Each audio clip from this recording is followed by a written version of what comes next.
It is time for another episode of the Tan and J-Man Show. Last episode of July already.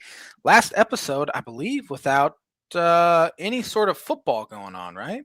Training games start, I think, this week, right? This week, because Sunday's the Hall of Fame game. Is it really? Holy mackerel. Well, it's about time. Yeah, because I think football talk. I think because I saw that tweet the other day. This Sunday is the last fun Sunday until mid-February, where there's no football. So I'm pretty sure that means Hall of Fame game Sunday. Yeah, it's usually on like a Thursday though, but it's Sunday makes sense, I guess. But or what else would be on Sunday? I don't know. It's got to be on Sunday. Yeah. For some reason, I was thinking it was on a Thursday, but maybe I'm just stupid, which is. Well, I mean, we already know that. Very good possibility. But yeah, it's crazy that we're almost in August, but that's good news, I think, because it gives us more to talk about, and that means football's right around the corner. Yeah. Did you guys get hammered by thunderstorms today? It's still raining here. It's stormed, but I don't think it was awful. Yeah. I know where we're from, Rochester got hit pretty good. Yeah. But we might have, and maybe I'm just oblivious because I've been inside the whole time and I didn't notice anything. But I didn't hear crazy wind or nothing. So. The state of Wisconsin got nailed today. Multiple tornadoes, Appleton, Wisconsin. We got those storms here. It kind of missed my house, but at work I looked out about 12:30 today, and I'm like, it looked like the dead of night. Like I don't think I've ever seen it as dark. It was a dark green. Oh, that's not good. Which is always ominous. So we had tornado warnings. Power went out at work for a little bit, which is always kind of nice. But other than that, it's we finally got rain. I don't think it rained here since the 4th of July. So me being a middle-aged man saying, well, we really needed that rain today. Yeah, Tan and J-Man Nation, it's becoming death, taxes, Tan and J-Man, discuss weather to open up the pod every week. Every week. Oh, man. But I brought some birdie or bogey with me. I actually have 2 questions for you. All right. So you got 2 chances for birdies tonight, but you have 2 chances for bogeys. Oh, so I could technically get a double bogey. You could, but I honestly think you'll walk away tonight with 2 birdies. Oh, shut up. I do. So next week, we're going to start our college football previews with talking about some non-Power 4 teams. So that got me thinking, and I like throwing Heisman Trophy trivia around. So I got 2 of them. First, who is the last Heisman Trophy winner to come from a active non-Power 4 conference, as in today? Keyword active. Second, who's the last Heisman Trophy winner to win the trophy at the time when their school was not a Power 4 member? So basically, that guy won it at the time when his school was not in the Power 4, but his school is now in the Power 4, if that makes sense. What was the first question? Because that sounded similar to the first question, too. The first question is, who was the last person to win the Heisman Trophy from a school that is not present day part of the Power 4? Not present day. Okay, that's right. Present day. The second one, who is the last person to win the Heisman Trophy from a school where at the time when he won it, that school is not in the Power 4. That school is today, but at the time they were not. It's kind of tricky, but does Notre Dame count? Notre Dame, I should say, captain with the Power 4. Okay, yes. That makes sense. Birdie or bogey is brought to you by Jarrety's Place. Small town vibes, big time flavor. Jarrety's Place serves up fresh breakfast and lunch favorites that keep you coming back for more. Located 703 Main Street in Rochester, Indiana. And also the Arlington Public House right next door who has upscale cuisine and cocktails with a casual atmosphere. Let's see what they had going on over the weekend. They had music bingo on Thursday. Hey, it's storming here now. I can hear the thunder. They had lemon gnocchi soup. You a fan of that? I'm not a fan of gnocchi. No, my wife loves gnocchi. It's okay. Yeah. I'm just. This was a lemon one, though. Traditional pasta sort of person. 3 cheese truffle and a garlic and red onion cream sauce with lemon zest. And then let's see what Jarrety's had going on. using my phone instead of my computer because more and more when I'm using my other monitor, it slows down my internet. So let's see what they had going on.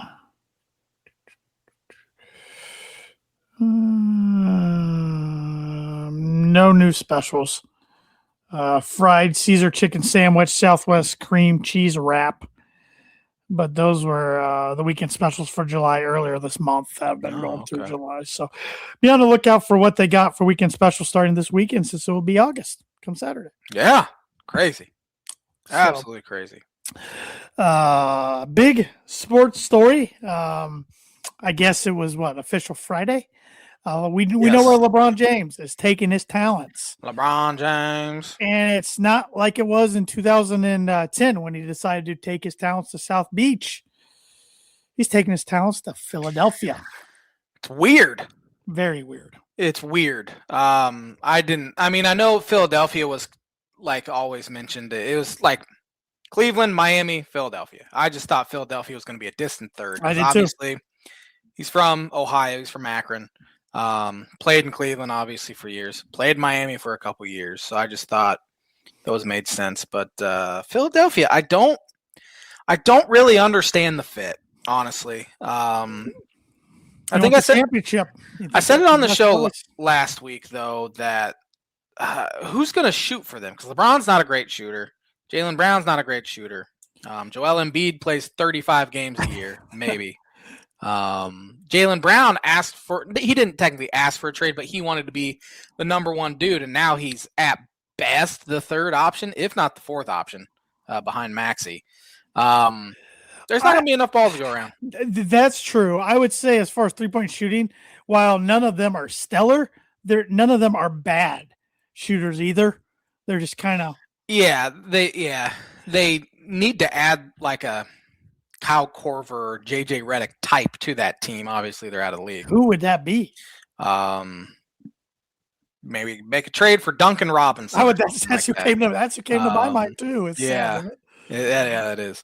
That's the guy we're thinking because there's got to be somebody better. I'm sure there are. Everybody's yelling, listening to this. Idiots. Max Strus, maybe a guy like them. But again, they're under contract with other teams. So yeah.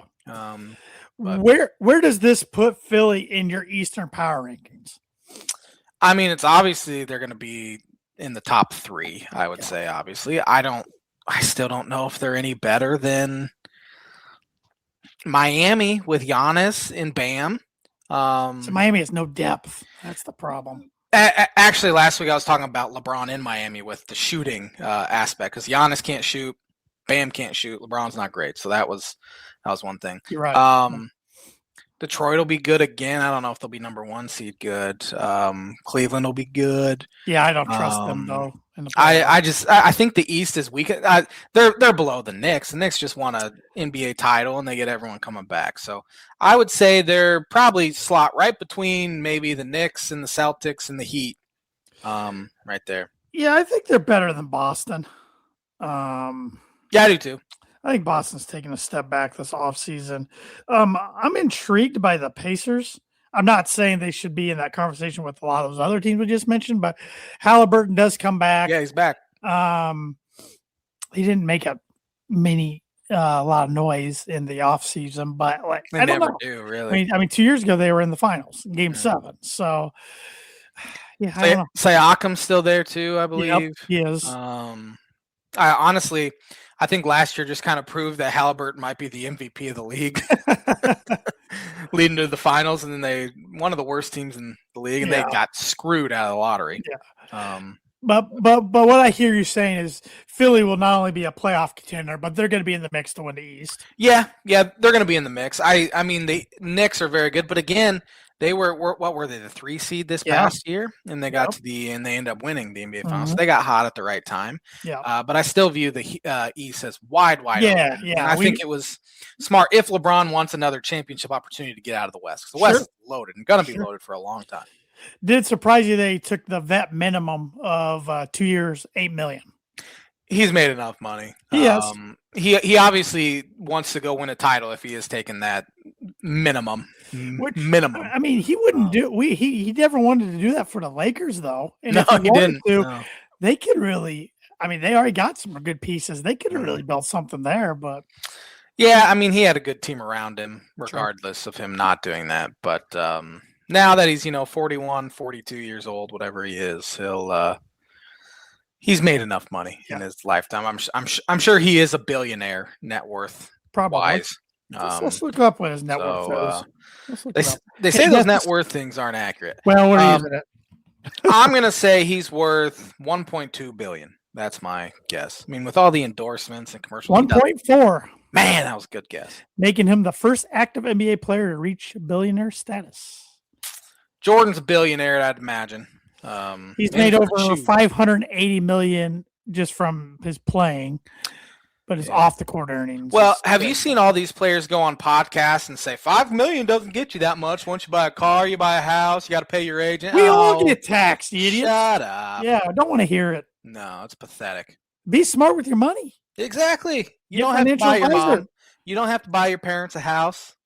You don't have to do any of that stuff. Pay their house off for them. Exactly. The ones they currently live in, if it's not paid off anymore. Give them a car. You don't need to. I mean, yeah, you see that a lot in the NBA. Yes. Guys running out of money. You said I remember that one. Was it a 30 for 30 about all the NBA and NFL players that had to file bankruptcy?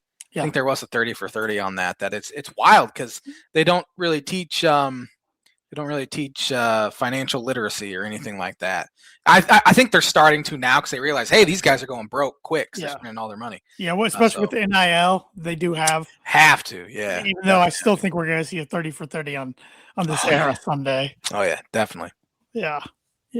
But I was surprised. I think you might have been the one to send it to our group that LeBron was going to Philly. Yeah, I was surprised to be the first to see and send it. And I was I was kind of like Adam Schefter a little bit, trying to be the first one to send it in there. But yeah. I was surprised, but it'll be interesting to see how he does. But it'll be weird. I mean, do you think if Jordan played in this era, do you think he's a Bull his whole career? Or do you think no, multi-team guy?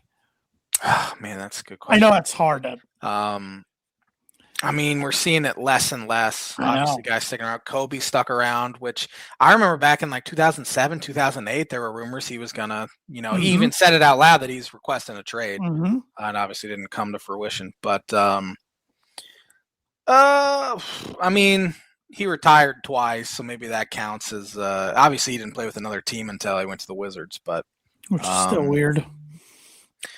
Well, in today's era, I don't think Reinsdorf would have paid him. So I would say he'd absolutely be on a different team. In his prime, I that aspect. I think with how good he was and everything, I think he would have went elsewhere. Maybe he in this era he gets bored of winning all those championships. Bulls absolutely. Challenge. I don't know. No way to Scotty stay with the Bulls as long as he does. No, absolutely not. He would have been gone for sure. He would have been gone probably after that first contract, maybe second contract. Yeah. Who was Dirk the last great in the NBA to play for one team the whole time? How close were Duncan and Dirk to retiring at the same time? Weren't they right around the same time? Or did Dirk last a year or two? I think Dirk was a little beyond Duncan. Was he? But once again, I forgot about Tim Duncan. Big fundamental. He's easy to forget. And Steph Curry, assuming he doesn't play anywhere else. Yeah, I can't imagine. Will be. But man, that is getting more rare and rare in all sports. Yeah. I mean, I think Tom Brady going to the Tampa Bay Buccaneers was a thing. Obviously, you saw Favre was kind of the first legend to kind of bounce to different teams that I can remember. Peyton, obviously, those were different circumstances going to Denver. Yeah, he doesn't leave if it was up to him. For sure. Yeah, I think he would have stayed there his entire career. But I mean, even Phillip Rivers, even though I hate the guy, he leaves at the end of his career. No, he's not on the level of those guys, but. Yeah, I mean, we saw obviously Rodgers left. He kind of pushed himself out. Yeah. But like Elway and Marino, they stuck it out when they had probably opportunities to go elsewhere. Oh, Dan Reeves tried to trade Elway to the Redskins. That I remember right before Marino retired, there are always rumors that Minnesota Vikings were interested in Marino, and luckily he hung it up instead of going because that would have been weird. That would have been really weird. Yeah, I think we're just kind of done. I think Mike in baseball. I think Mike Trout will hang out with the Angels the rest of his career. I mean, if he was Poor gonna, guy.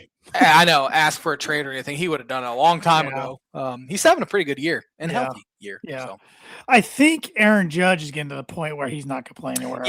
yeah, I think he'll stick around for a But while. I mean, I think he signed through his age 40 season, yeah, so, and he's still productive when he's healthy. yeah. So baseball we see more than Yeah, in NFL, and really NFL, the only positions you see usually stay. Sometimes quarterback, but not too much anymore. Maybe offensive line, yeah. Offensive linemen, I guess, stick around a lot but longer. maybe running backs because I don't know. Running backs, no. I feel like because a team once they get to like 30, a team starts Yeah, their plan, and Yeah. then they're like, "Oh, I still got another good year or two left, maybe." Yeah, And they exactly. go to a division rival, and then they're a backup. And Yeah, exactly. look Yeah, at that's you. exactly You what I look was at you, Jamal Charles. Yeah, thinking. but Melvin Gordon was one who, Mr. Fumbles. yeah. Good night. Then he went to the Ravens after the Broncos. But Dolphins had Arian Foster his final year, so that just Yep. kind of tells you. Yeah, yeah, he's yeah. terrible. But it's just wild the landscape of sports, how things have changed the last 5 to 10 years. Yeah, hate it. Yep. Yep. Now in college sports, we got logos going on the jerseys. Yeah. I think every single school is going to have a logo on the jersey. Maybe not this year, but it's coming. Yeah. There's only 3 Big Ten schools right now. Illinois being the third. Mm-hmm. Yeah, I just signed. It was 5-year, I think 30 million deal with. I don't even know how to pronounce it. I'm not going to try to pronounce the bank. Busy Bank. Yeah. Busy Bank. I would imagine. It's a local establishment. Sure. So. Well, it's got to be doing pretty well to do a deal like that. Yeah, $30 million. Of course, deal. Culver's in Wisconsin, and then I can't even remember the other one now off the top of my head. There's another one, but I don't remember who it is.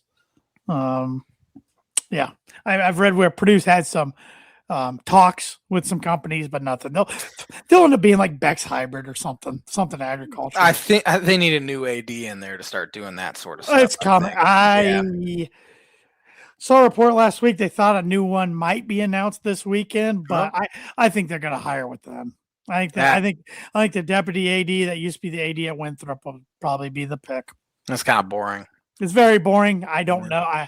But the other candidates I've seen thrown out there are kind of boring too from other schools. But I don't know. I know nothing about that side. I just gotta trust the board of trustees to make the right decision. And if they do go the deputy AD route, he is a lot younger than Mike Bobinski. So, well, and I mean he has D1 experience as a head athletic director. So right, Illinois' deputy AD, he became the athletic director at Oklahoma back in January, and he saw a college baseball World Series national title in just 6 months. He saw another national title too. I forget which sport it was for Oklahoma, but Oklahoma won the baseball this year. Yeah, they won the baseball. I don't know, that's pretty lucky. You get hired. Made it pretty far in softball too, didn't it? Maybe they made it in softball, or maybe they won it in softball too. But I don't know. Yeah, there are like 2 national titles I think he won, or at least he obviously won the baseball one. But man, he didn't even make any of those hires, and he gets a ring. Yeah, that's got to be nice. Let's see who won the softball World Series. Right, UCLA. Ball. Texas did okay. They defeated Texas Tech. Texas Tech.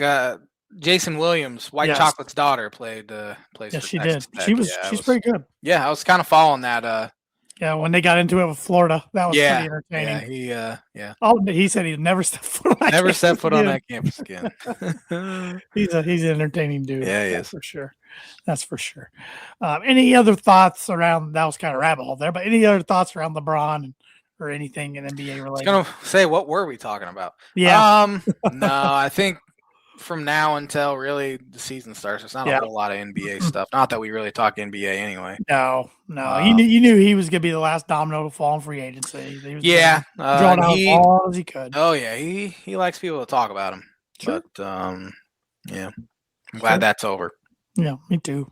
It was nothing like the decision or his decision to go back to Cleveland, or even his decision to go to LA. It was more under the radar I don't even remember the LA saga that much. I don't really either because I think it was right around. Well, obviously, it was right before COVID, I guess. Yeah, it was 2019, but summer of. But I obviously the decision was a huge deal. oh yeah, I remember watching that live. I watched it live. Yeah, I was working at South Beach Round Barn Golf Club at Mill Mm. Creek, and I took a break from whatever I was doing and went and watched TV for a minute or two. And I thought he was going back to Cleveland, so I was surprised. And then I was the dummy that bought the Heat jersey. I had one of those LeBron Heat jerseys for a little while. I think we have a video of me putting that on, and I was wearing it in one of our stupid videos we used to make. Yeah. I mean, obviously his legacy is that of one of the greatest players ever, but if he would have stayed in Cleveland his entire career, I think his legacy would be even greater. I agree. 100%. They would have won more than one title. Yeah, I think we would be talking about him as probably the greatest player of all time if he would have stuck. I mean, I remember when he got there as a youngster. Yeah. And they got swept by the Spurs, but I'm thinking, oh man, he's gonna be back. They're gonna win. And he just couldn't quite get them over the hump. Nah, his team around him stunk. Yeah. I mean, they had Big Z, Elgauskas, he was pretty good. He was solid. Mo Williams was their point guard. Booby Gibson. I forgot about Daniel Booby Gibson. Varejao. I was like, who's the guy with the up? Yeah, Varejao. But other than that team stunk. Yeah. And that was probably what hurt his legacy a little bit. He had to surround himself with D Wade and Chris Bosh to finally do it. But I remember our freshman year in college when the Heat went back to Cleveland. It was a national game. I remember watching. LeBron was getting booed out of the building. It was a hostile environment. Cleveland was so bad, though.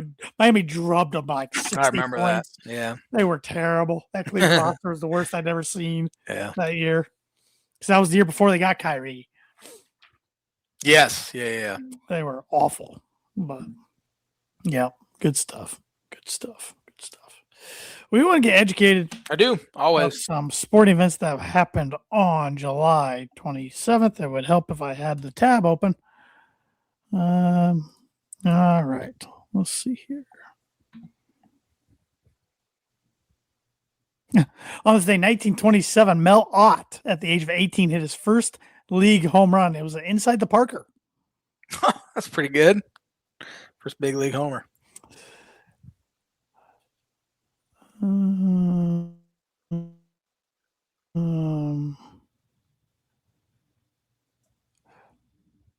this day, 1946, Boston Red Sox Rudy York hit 2 grand slams in one game and got 10 RBIs. Wow. Remember Fernando Tatis Sr. He hit 2 grand slams in one inning. Oh my gosh, I did not know that. Yeah, back in 2002, I want to say. On this day, 1947, New York Yankees catcher Yogi Berra started a record 148-game errorless streak. It's pretty good. Not too bad. I wonder who has the longest current active errorless streak at catcher right now. I wonder what it is. I'm sure it's something. I mean, I'm sure they've all this year had an error. I'll go look it up. Maybe ChatGPT will help me out a little bit. It never really does, but yeah. Yeah, once in a blue moon. Let's see.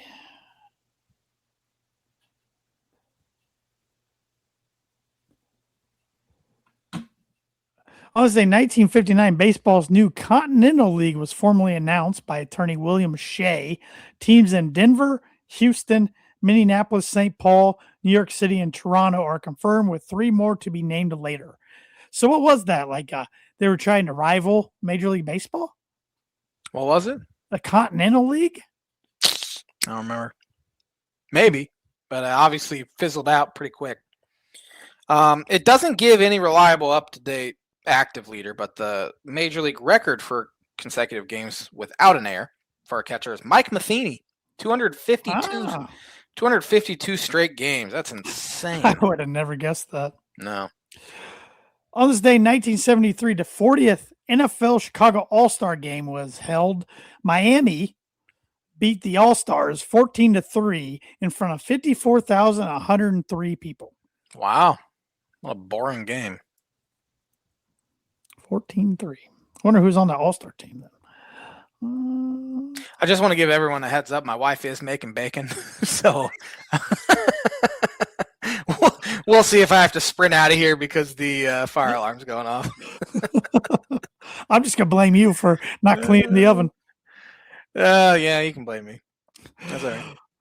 On this day, 1983, Gaylord Perry joined Nolan Ryan and Steve Carlton to reach 3,500 career strikeouts, also winning his first game as a Kansas City Royal. I don't know if we'll ever see 3,000 strikeouts again. Scherzer got there. I think Kershaw got there too, but I'm not 100% sure. I'm sure he did. But with the way baseball is, I don't think we'll see it. On this day, 1984, and this is still weird to read, Montreal Expos first baseman Pete Rose collected his record 3,503rd career single, passing Ty Cobb with a hit off former Phillies teammate Steve Carlton. It'd be interesting if he or Tony Gwynn would have lasted in this era of baseball. We have a guy, Luis Arraez, kind of like those guys, very, very similar to those guys, I would say, and he's very good, but you have to be extraordinarily good, which those guys were. On this day, 1988, baseball star Tommy John commits a record 3 errors on one play as the Yankees beat the Brewers 16-3. That's bad. That's a bad play. That's not good. On this day, 1989, Atlanta Brave Dale Murphy became the 10th player to achieve 6 RBIs in an inning. His son played offensive line for the Dolphins for a handful of games. I did not know that. Yeah. This is just a weird stat, but on this day, 1992, the Astros began a 26-game road trip to make room for the Republican National Convention. That would have stunk. They plan a little better these days than that's a whole month back then. Yeah. Over a month, probably. Jeez. Yeah. 26-game road trip. That's brutal. On this day, 1993, NBC Television was awarded coverage of the 1996 Olympics for $456 million. Pocket change compared to what the rights are now. The Olympics 2 years are in LA, right? 2028? Yes. I have no desire to go. No. In fact, there's no good place for softball, so they're literally playing softball in Oklahoma City, I think, for the Olympics. It's weird.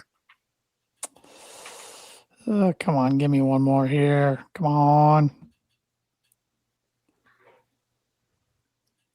On this day in 2019, the Phillies revived the relived 1979 all burgundy alternate uniforms as part of a retro night promotion in a 15-7 loss to the Atlanta Braves. Interesting. You see a lot of, like during the Home Run Derby, you saw a lot of their old powder blue jerseys being worn with the burgundy logo, but those all burgundy ones are pretty hideous. On this day in 2021, American gymnast and 4-time Olympic gold medalist Simone Biles withdrew from the women's team final at the Tokyo Games, citing need to focus on her mental health. Also missed individual finals. I do remember when that happened. Her husband's still playing the NFL? I want to say no, but he could be on a squad somewhere. He was with the Packers, and then he was with the Bears for a little bit. Because he was on Hard Knocks, of course. Yeah. Jonathan Owens, I think his name was. I think you're right. Yeah. And on this day last year, the 2025 Baseball Hall of Fame induction ceremony took place for Dick Allen, Dave Parker, CeCe Sabathia, Ichiro Suzuki, and Billy Wagner. Can't believe Billy Wagner's in the Hall of Fame. He was electric back in the day. In fact, they had the Hall of Fame yesterday. Jeff Kent got in, Andrew Jones. Yeah. One other guy I can't remember got in. But I used to like to watch those. Now I don't care. Yeah. I'll probably watch the NFL this year because I want to see Drew Brees' speech, but that's about it. Oh, he got in. See, I didn't even know it was his year. Yep. That's how little I've. I don't remember who else got in. Vinatieri, I believe. Well, now before I do the read, now I got to go look because if not, it's going to really bug me. It was a good class. Let's see. They're all good classes, let's be honest. You're right, especially with the NFL. Breeze, Larry Fitzgerald, Luke Kuechly, Kuechly did get in. Terry, and Roger Craig. Okay. Yep. The Cool. five member class. Roger Craig, Quad City's own. Yep, he was the senior committee inductee. So, and that is going to do it for the On This Day segment this week, which is brought to you by, like as every week in 2026, by Blue River Digital. Blue River Digital is a full-service smart marketing agency. They help businesses simplify marketing and grow with intention. Their focus is on systems, strategy, and long-term results, not hype or one-off tactics. They offer digital marketing, website development, graphic design, printing and direct mail, signage and vehicle graphics, corporate apparel, promotional items, and AI and automations. They work with small, medium, and large businesses spanning across the United States with a strong presence in Northern Indiana. Contact them today at 260-248-2749 to see how they can help you and your business with your digital marketing. In fact, my aunt, I believe, graduated high school with Roger Craig. There you go. If somebody, hopefully my dad's watching and he can either confirm or tell me I'm wrong. But I'm pretty sure. I hope he tells you you're wrong. He probably will. Just looking outside because it looks like a tornado is about to drop out of there. So I might have to go sprint downstairs. Yeah, you got to get a smoke alarm going off of the bacon. I know. Tornadoes touching down. Pets' heads are falling off. House is on fire. Tornadoes running through. I'm ready for football season. We don't have to worry about that. Me too, man. Me too. But we're in the midst of baseball season. Trade deadline's coming up, and I've heard like nothing. Yeah, my mom just texted me. I can't confirm he graduated with my aunt. So all right, good memory, J-Man. Anyway, trade deadline. Yeah, there hasn't been a ton of rumors flying around yet. I mean, there's still so many teams that could buy, so it's kind of pushing it up. Deadline is a week from today. But I mean, you haven't really seen teams really pull away either. Besides the Dodgers, obviously, the Brewers are 7 games up. Dodgers are 12 up, and they're just probably going to go. Let me give you some teams, and then you tell me if they should buy or sell or do nothing. I got to pull up the standings here. We'll start with the American League. The leaders right now by 3 games, the Rays. Should they try to go get somebody? Yeah, they need some offense. Middle infield help for sure. Their pitching's good. Every team could use pitching, though. Sure. Like every team's trying to acquire pitching. That's just kind of the name of the game when it comes to baseball at this time. The New York Yankees, who right now are safely in the wild card, but they're 3 games back from the Rays. For sure buyers. Obviously, I think right now, I think I said it last week that I'd still probably pick them to win the American League. You did. Because the American League just stinks. It's just not good. Putrid. Yeah, 1, 2, 3, 5 teams over 500. Yep. 6 teams over. Nope. 5 teams. The Boston Red Sox, who are now one of those teams, and they're sitting in the wild card. They're the hottest team on planet Earth right now. I think they've won like 22 of their last 24, 25, something like that. They're 7.5 out of the division and have one of the wild cards. They're a 1.5 up in the wild card. They're going to buy. I was talking to, again, our buddy Aaron Lynch a few days ago. They made a trade on, I think, Friday night. They traded one of their starters, who is on the injured list right now, but he's a young, controllable starter who's having a very good season, for Curtis Mead, third baseman for the Washington Nationals, who it's his first halfway decent season. He'd been DFA'd by a couple teams. It just makes me nervous. You're betting on 1/2 season of good baseball that he's going to be this guy. So obviously they're buyers. They're currently buyers, but I think they'll be one of these teams. And I said this to Aaron as well, that buys at the deadline, but then kind of falls off because, again, they had the worst record in the American League just 4 weeks ago. Yeah. So it wasn't that long ago that they were horrendous. So I wouldn't be surprised if that happens again. But ride it while you can. Let's look at 3 teams in the Central. The White Sox, who are still leading the division. We're almost in August. The Guardians, who are 3rd team in the wild card, or the Twins, who are 1 game behind the Guardians. It's pathetic that the Guardians would be in the playoffs now at 54 and 53. Yep. White Sox, Guardians, bye. I don't think either team really views themselves as a threat to win the American League, so I think they'll kind of play it safe while trying to improve their team, which the White Sox, it's already been announced kind of that they don't want to trade it any player that's in like their top 10 prospects. Now, if I would have told you back in March, April at the start of the season that we'd be sitting here on July 27th talking about the White Sox being buyers. It's shocked. Yeah, absolutely shocking. Minnesota, sell. It's incredible that they've been able to hang in for as long as they have for 107 games now. But I would say even though they're 2.5 games up on the Tigers did just lose 2 or 3 to the Royals at home over the weekend, which is not ideal. I would say the Tigers are more likely to be buyers than the Twins are.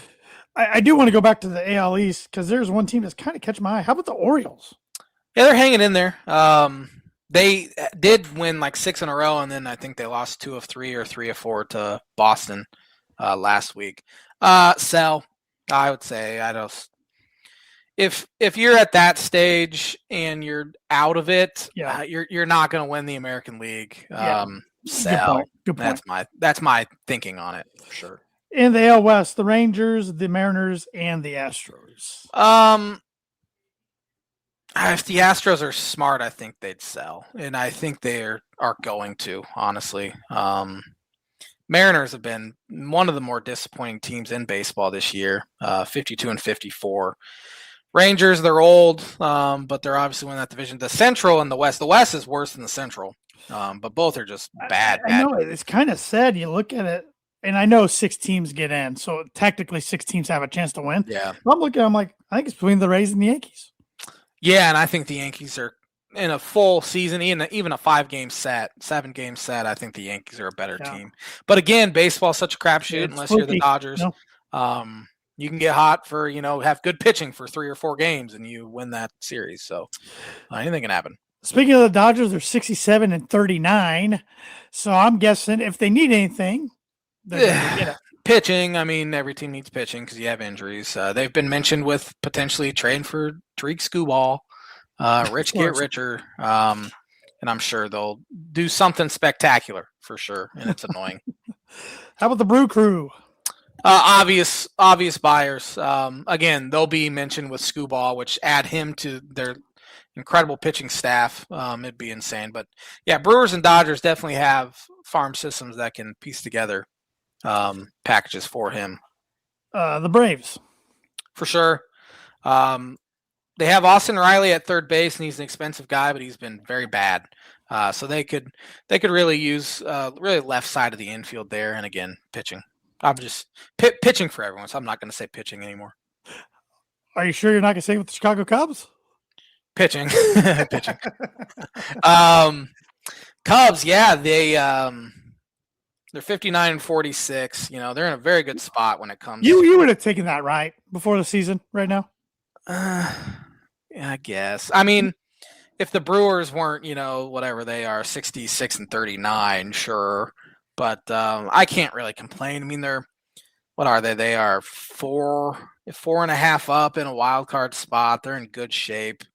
They made a move today that shows they're not messing around. They designated Jameson Taillon for assignment, so he is essentially released. He is a very well-respected, very good dude in that clubhouse, and they cut him today because he was ineffective. He was pretty bad early in the season. They put him on the injured list for a month with I think it was a hamstring strain. Made 2 starts coming back from the injured list. Got absolutely murdered against the Tigers last week and then got murdered yesterday where he gave up 7 runs in 4 innings. So they're not messing around. They cut him last year of his deal. I feel bad for the guy, but it's a necessary move because they need starting pitching help.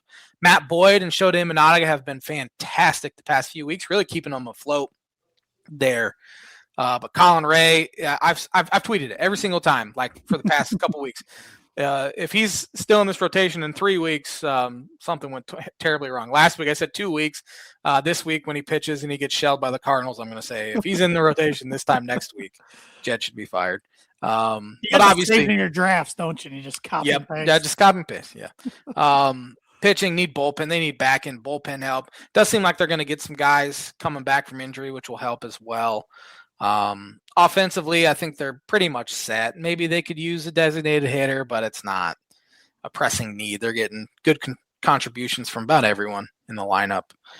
these days, including Pete Crow Armstrong, who has been, if the season ended today, I think he would be the most valuable player in the National League, especially with Shohei Ohtani and no longer pitching for the foreseeable future. Pete's just been absurd offensively. Obviously, he's all-world defensively, so he's been kind of carrying them. And if you take him off this team might be 13 games under 500. So, but other than that, Phillies are obvious buyers. Marlins, remember right before the All-Star break, we're like, man, they're 10 games over. Yeah. They're looking pretty good. They've lost 12 in a row. They're now 2 games under 500. I think they're for sure sellers. Nationals, though, 2 games over 500, only 3 games back of the Phillies.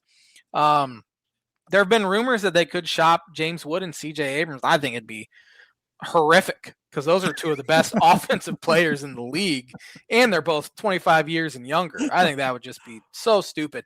You look at that Juan Soto trade with the Padres. Padres traded James Wood and C.J. Abrams to the Nationals for Juan Soto and Mackenzie Gore as well. Mackenzie Gore is now with the Texas Rangers, but James Wood has the best OPS in all of baseball, or at least the National League. Juan Soto is second, and C.J. Abrams is third. So that's just how crazy that trade was, that you have 3 of the top offensive players in the league involved in one trade. Pirates, they need to buy, but it sounds like they're not going to do anything. They're going to stand pat, which I think would be just so stupid. Probably cost them a playoff. Their ownership group is pathetic. They don't spend money. You have stud pitchers. Your offense is leading the league in runs scored. At least I think they're second now. Cubs shut them down Friday and Saturday, which was nice. And they teed off on Paul Skeens, which they've been doing. Cubs are kind of the one team. Cubs have faced Skeens more than I think any team in baseball. I think they faced him 8 times already in the 3 years he's been in the league, and they've found a way to be able to grind him down a little bit, get him out in the 5th, early 6th inning, and so they've kind of had his number here at least this year. Cardinals have kind of fallen back, like I think I predicted they would. Big week for them this week, though. I mean, they have a 4-game set hosting the Cubs tonight, so they really need to win at least 3 of these this weekend in order to kind of stand in there. But on paper, they're not that great, so they should probably sell. Reds are going to sell, but their probably best trade chip currently offensively is Spencer Steer, and he hurt his wrist yesterday and will be out maybe for the rest of the season. So they're not going to be able to trade him. But Arizona Diamondbacks should absolutely buy because they have that final wild card spot. But sounds like they might try to trade their second best player, Ketel Marte, because he is kind of a cancer, it sounds like, in the clubhouse. But also, speaking of baseball, you sent this to our group chat today. There's a thread on X. A guy named Paul Matthew Anderson asked Jeff Passion, how do you think the potential for a lockout affects the dealing? Will it be way down given the uncertainty next season? He responded, great question. It's absolutely affecting some teams' approaches. There are owners that believe there won't be a single game next season, so they're telling their GMs to price that into their trade deliberations. Will it have a significant effect? I won't go that far, but does that possibility exist? Absolutely. It made me mad when I read it that there are owners that think there's going to be 0 games, because that could do incredible damage to the sport. Oh, big time! Take a whole year off. Take a whole season off. And it's going to be a very public, ugly feud too. What would we do? Oh, exactly. There's going to be nothing. We're going to be back to COVID days in the summer, if that's the case. Both sides have way too much to lose for it to actually happen. So I'm still holding out hope. I think they'd be stupid to cancel games as well, but they have been very far apart. Obviously, there needs to be some changing within the collective bargaining agreement to level the playing field a little bit more, but they are very, very far apart right now. I haven't even seen like a proposal go out in a few weeks, which is probably not a great sign. If anything, I think teams should make more moves because of that, especially for younger, controllable guys, because you might be able to get grandfathered in the new agreement to assuming there's going to be a salary cap and stuff like that, or even a salary floor, which I think both are very possible. But it's frustrating to even read that there are some that think there could have an entire season banged next year. Yeah, I just can't imagine it. But I can't either. The only league we've seen it in our lifetimes, NHL. They did a whole season where they didn't play at all. I'm pretty sure like the 05 season didn't happen. Really? Or 06 or something. And then there's another one that started real late. Well, obviously, baseball 94 was the bad one there, but they still played some games. Yeah, don't bring that up to Expo fans 94 because they think that was their year. Yep, that was it. But it's sad to see, and hopefully they'll both kind of come to, because they'll lose a lot of money. Yep. Every single one of them. I do want to remind you have not made a book it, and you got this is gonna because we're talking trade deadline. This is gonna lead me into our blind ranking. All right. I have 5 historic trades that have happened at the trade deadline. Ooh. I want you to. I don't know how I want you to rank them. How surprised you were? One, I think we were too young to really understand what happened. Because I don't really remember when it happened. I just remember hearing stories of it, and it was in '98. And that's the first one, actually. Randy Johnson to the Astros. Yeah, I don't remember it happening at all. I remember learning back. I mean, the first team I remember him playing for was Diamondbacks. Yeah, me too. And then I learned he was on the Mariners. And then I think it was even like a year later, I learned, wait a second. I saw a picture of him in the Astros uniform. I'm like, he was an Astros? Yeah, half season. And then, I had to go back on the baseball card, the back of the baseball card, and like, oh, he did play in Houston. But so just because I don't remember it, I'm putting at 5. Yeah. But obviously it was a very, very big deal. And of course, I didn't know he played on the Expos either till I was older. So. The reason why I brought that one up is because I remember hearing stories from Cubs fans that were around back then that the rumors all up leading up to the trade deadline, Cubs are going to go hard after Randy Johnson. It's going to be the Cubs. Mike Piazza as well. I think that was 97. Wow. And Cubs are gonna get Randy Johnson. Like those. Is that when Piazza was a Marlin for half a year? He was a Marlin for a week, maybe. Okay. Yeah, because he went Dodgers and then he was a Marlin for like a week or two, and then he was traded to the Mets. I think same year. But yeah, gonna get Randy Johnson. I think Cubs end up with Felix Heredia and Matt Karchner. I think that was it. The way you said that guy's name. So, and they traded John Garland for Matt Karchner, who John Garland ended up I remember he was a White Sox. Karchner was his name. He had a much better career than any of those guys. So it was disappointing, which was typical of the Cubs back then. All right, second one here, we have CC Sabathia to the Milwaukee Brewers in 2008. Yeah, I remember this being a pretty big deal. Huge. Been traded from at the time the Indians to the Brewers. Put this at 3. Yeah, this was one. He was awesome. Like he went like 10-1 with an ERA under 2 for the Brewers. So it was huge for them. And I think they still got swept in the playoffs. So yeah. Also 2008, Manny Ramirez to the LA Dodgers. Yep. I forgot about that one, to be honest. But I remember just how weird it was to see him in a uniform that was not the Red Sox, even though when we both were getting old enough to get into baseball, he was an Indian. But of course, the Red Sox is where he made real name for himself, legendary status. But yeah, he wore 99, I believe. Yeah. For the Dodgers, it was weird. Hit like 370 in the half season he was there. Yep. I'll put this at 4 though, because I just remember the CC one more. Yeah. Than I did the Manny one. So. Dodgers went to the NLCS that year and lost to the Phillies because Dodgers swept the 97 win number 1 seed Cubs. Yeah, you could feel. I remember watching those teams. They win 97 games, were the number 1 seed for the first time like ever, and the game starts and you're like, you can just see how nervous they were. I remember you were miserable in quiet. That was horrible. Yeah, absolutely horrible. I have 2 Cubs trades on the list because they're going to be 1 and 2. So yeah, Nomar to the Cubs. Yeah, I remember this. I'm putting this at 1 because I remember kids in our grade getting the jerseys. I had one. Yeah, it was a big deal. He was still prime Nomar at the time. Jeter, Rodriguez, Nomar, all those arguments like who's the best shortstop. And then he played. Did he even play in a whole another year for the Cubs, or was that just half a year's deal?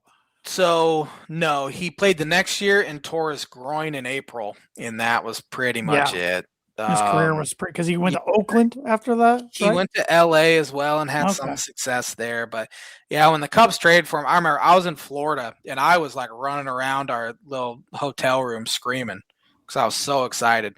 I was actually listening to Theo Epstein was on the Lovable Reunion podcast with Rizzo and David Ross, and he was talking about that trade a little bit when he traded Nomar to the Cubs because he was talking like our defense was terrible. That was our one thing.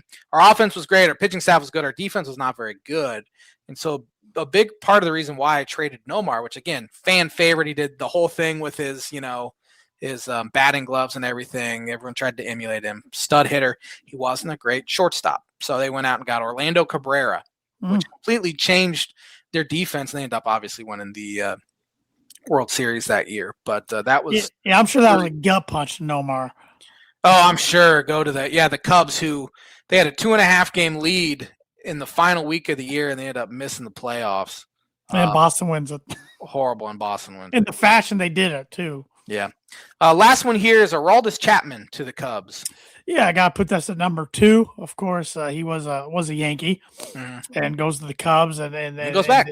Yep, and then went back, and the Yankees got oh my gosh, Gleyber Torres. Yep.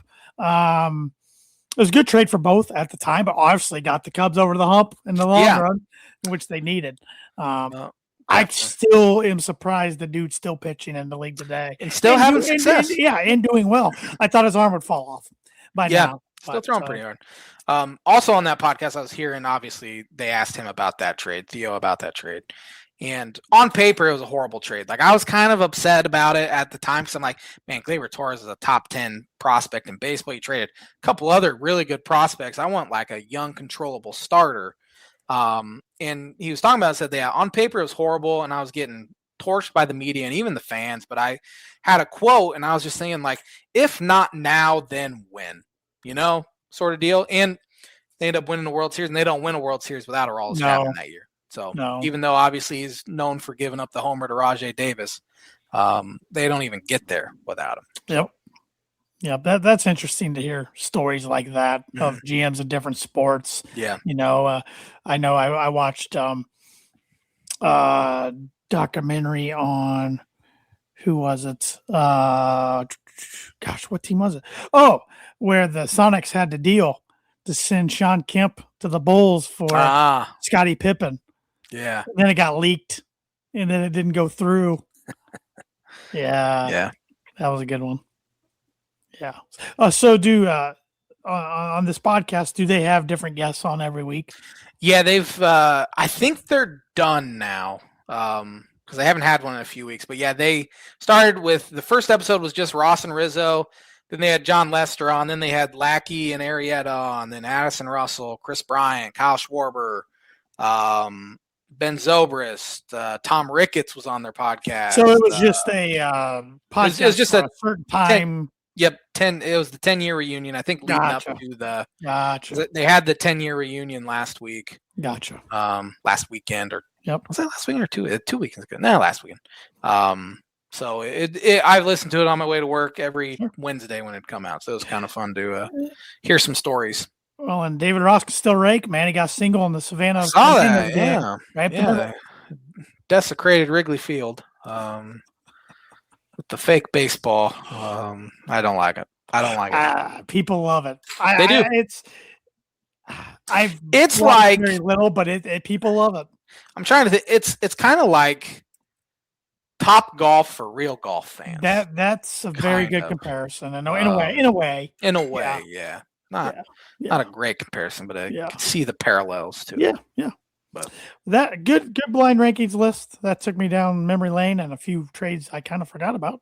But that's the blind ranking segment brought to you by Proforma Print 2 Promo Group. If you're looking for a trustworthy, dependable resource for your next trade show, company picnic, or sales meeting in 2026 or 2027, Proforma Print 2 Promo Group has over 50 years combined experience in promotional products and commercial print.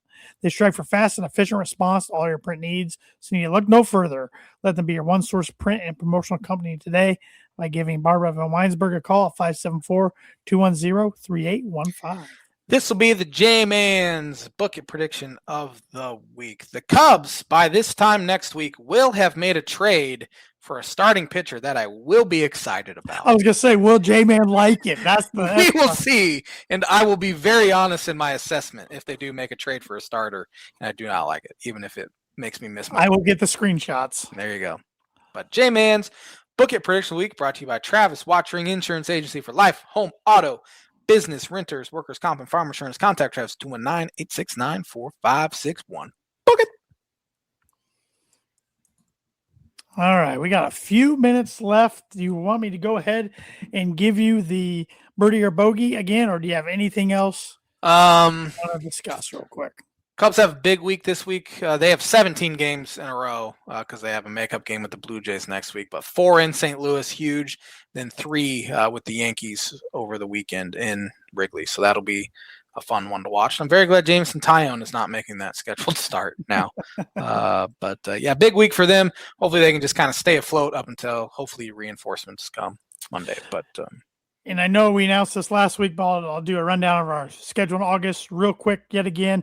Next week, we start our college football preview, or at least part of the show will be the preview. We're going to talk non-Power 4 teams we think got a chance to make the college football playoff. August 10th, we have the Big 12. August 17th, SEC. August 24th, the ACC and Notre Dame. And August 31st, the Big 10, which will lead us into week 1 of college football, because week 0 is TCU and somebody play in Ireland on the 29th. North Carolina football. Yep. North Carolina and TCU. That's who they play. They're in some kind of hot water. They fired their general manager, Mike Lombardi, today. And they're being investigated by, I think, the Gaming Commission, which is not. Billy boy. Yeah, I think that's not good at all. So. No. Well, back to birdie or bogey. We'll start with the first question.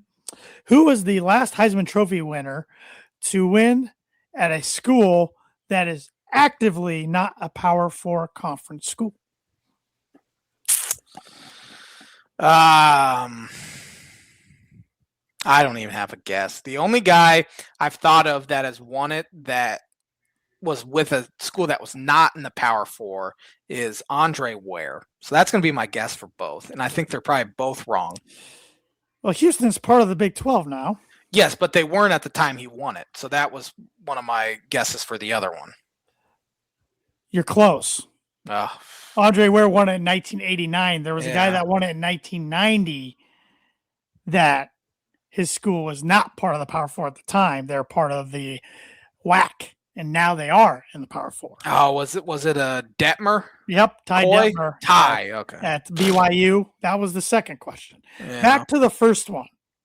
I don't even have a guess. I literally do not even have a guess for you. I can't even think of anyone. Think of non-Power 4 schools right now. Think of a school that was good back in the day. That is not in the Power 4? Yeah. I don't think anyone from Boise State won it. Anyone from Navy win it? Army? Staubach? Roger Staubach, 1963. Oh, no way. Yep. Thanks for the hint. You're welcome. I'll take the hint. You're welcome. So you went even. You won birdie, one bogey. Yeah. You went even. So you pretty much got a par. So yeah. Staubach is the last active non-Power 4. That's great. That had to be what? Early 60s, maybe? 63. Wow. Yeah. Back then, there was tons of Navy, Army, tons of non-Power 4s. Yeah. But ever since then, Andre Ware, 1989, Depner, 90. Man, I was close.